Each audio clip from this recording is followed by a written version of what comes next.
Hey everyone, it's Carissa at Sprinkled with Glitter. Thanks for stopping by today. Today I have a very special project. It is a part of the Concord and Ninth Birthday Bash. They are celebrating their first birthday. Congratulations, Concord and Ninth. And so in honor of that, I have some of my favorite Concord and Ninth products out here, and I am going to be creating actually several cards with this. And I'm going to be using the Being Classy stamp set, which was the first one there, along with the tree ring background and the You're My Person stamp set.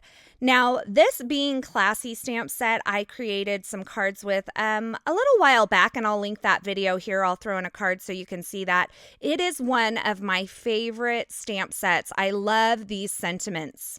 And so you can see here, I'm starting out with the Thoughtful, and I have stamped that in Tide Pool ink onto some Neenah Solar White cardstock. And I'm using my Mini Misty here because I'm going to be stamping on top of it several times. So first I thought I would create kind of an ombre look, so that's what I'm doing here. I inked it up the second time with the Hero Arts Aquatic Hybrid ink, and you saw me just ink up kind of maybe 2/3 or a half of the bottom portion of that Thoughtful sentiment, and then stamped it directly on top of where I had stamped the Tide Pool ink.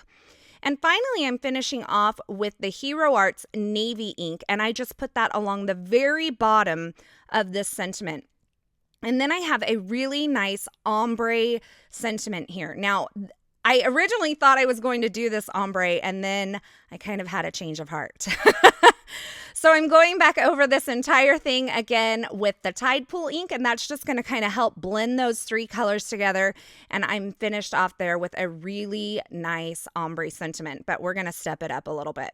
Now, I usually use my absorber to clean my stamps, which I love. And here I had bought a package of baby wipes to kind of try them out again. And I remembered why I don't like baby wipes, because they leave lint everywhere and I can't stand it. So I use my absorber, and I'll be sure to link that in the description below. But here I am just taking my Hero Arts Unicorn White pigment ink, and I just inked up a little bit along the bottom, and I kind of let it kind of fade off, if that makes any sense. So I inked it the heaviest at the very bottom and then kind of let it get a little spotty towards the middle of the stamp. Then I prepped over the top of that stamp sentiment with a little EK Success powder tool, and then I poured on this gold tinsel embossing powder from Ranger, and you can see I have just a portion of that sentiment with that gold tinsel embossing powder, and it kind of fades up into the color. So the cool thing about this is, I heat set it here. The cool thing about this is that it doesn't have to be perfectly dry when you do the second stamping, because you kind of want that gold embossing powder to kind of barely fade up into the color. And when you see the photos that at the end, you'll kind of see more what I'm talking about. And so I'm showing you this again. Now, this time I'm using the Kind sentiment. I used the Hero Arts Purple Ombre ink pad to stamp it the first time. And when I inked it up, I was sure to kind of cha-cha my ink pad back and forth, kind of barely move it back and forth. And then I added, once again, the Hero Arts Unicorn White pigment ink along the bottom of my sentiment. And then I'm adding that gold tinsel embossing powder. Now, you want to make sure that before you apply that Hero Arts pigment ink, that unicorn white pigment ink along the bottom of your sentiment stamp, that you have cleaned your sentiment stamp really well, because otherwise you're going to get a transfer of ink onto that white pigment ink pad and you're not going to be very happy about it. So finally, I'm doing this once again. I wanted to show you, this is the Sweet Gelato ink from W+9. I think it's the first time I've used it, and I adore it. I love this color. Then once again, I stamped along the bottom using the Hero Arts Unicorn White pigment ink. And you can see, you could just do this and it would create a really cool ombre effect as well. So if you just layered up that pigment ink on top of your dye ink, you could create a ombre look as well. But I am, of course, adding the gold tinsel embossing powder, and then I'm heat setting that with my heat tool. Now, I wanted to show you these sentiments here. Look at that beautiful shine you get along the bottom, and you can see how it kind of fades up into the sentiment. And that's because I didn't do a really solid inking along the top kind of line where that pigment ink ends. I kind of let it fade up. Now, if you're having a hard time getting that fade, what you can do is ink a little heavier, and then you can blot a little bit away with either a soft cloth or your fingertip, and that might help you achieve the fade a little bit better. Now, the other reason that I used the pigment ink, the white pigment ink, instead of the Versamark ink is it allowed me to see where I was actually putting that ink for the embossing powder to stick to, so I could make sure that I had that really nice fade. So here I'm showing you, I've used the coordinating dies to cut out these gorgeous sentiments. I love these sentiments from Concord and Ninth. And once I get all of those cut out, I'm going to work on my card fronts. Now, because I'm creating several cards at once, I wanted to stamp my card fronts kind of all at once as well. So I've switched over to my regular size MISTI here, and that allows me to put 2 pieces of A2 size Neenah Solar White cardstock side by side. And I'm going to position the tree ring stamp on that right hand piece and the You're My Person floral cluster on the left hand side. I'm centering both of those on the cardstock. And then I'm going to be able to pick these up with my MISTI tool and stamp them both at the same time. This is going to be a big time saver for me because I'm creating 8 of these cards all at once. And you'll kind of see a picture of all of those cards in the end. I will put a picture in.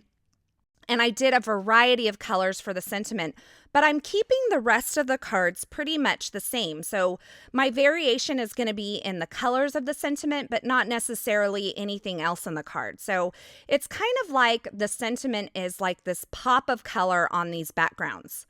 So I inked up both of these stamps in the Altenew Evening Gray ink. It is one of my favorite gray inks. And I'm going to do this over and over. I stamped several of these backgrounds, and I'm saving lots of time because I'm doing them 2 at a time. Now, for the last one, just to throw in a little bit something different, I did do 2 cards with the Sweet Gelato as the background color for these cards here.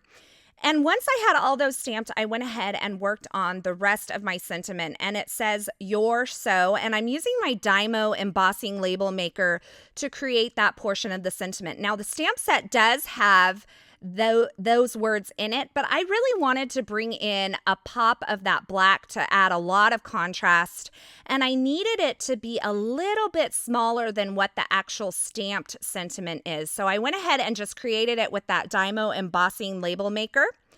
I cut down a strip of vellum that's going to back my sentiment and help it to pop off that background a little bit more. It just kind of mutes the background where the sentiment sits and helps that sentiment to kind of stand out a little bit more. And then I cut a strip of this black and white pattern paper that I made with a background stamp.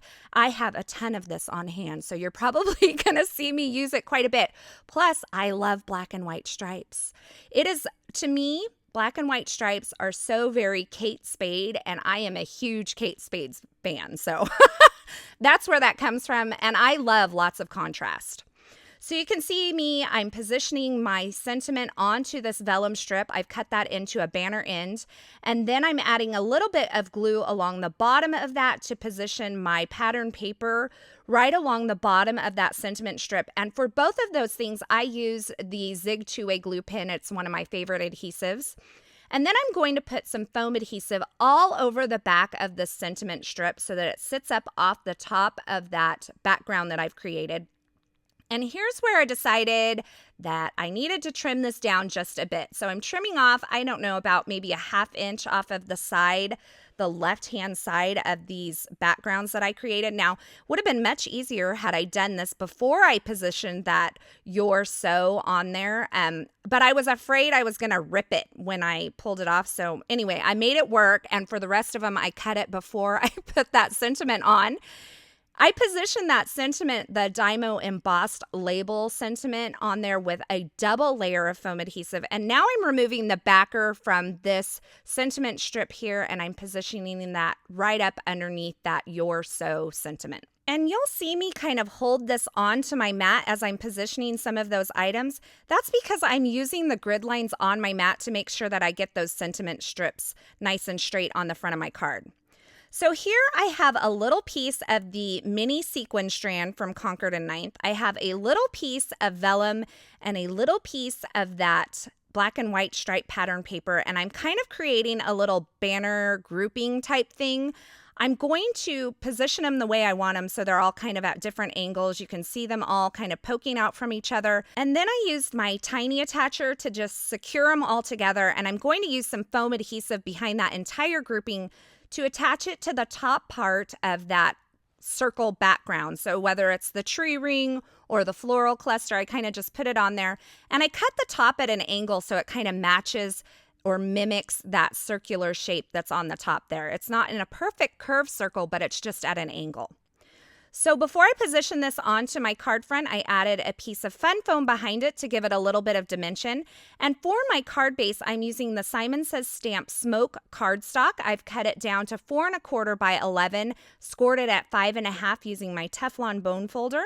And then I secured that onto the card base using my ATG tape runner adhesive.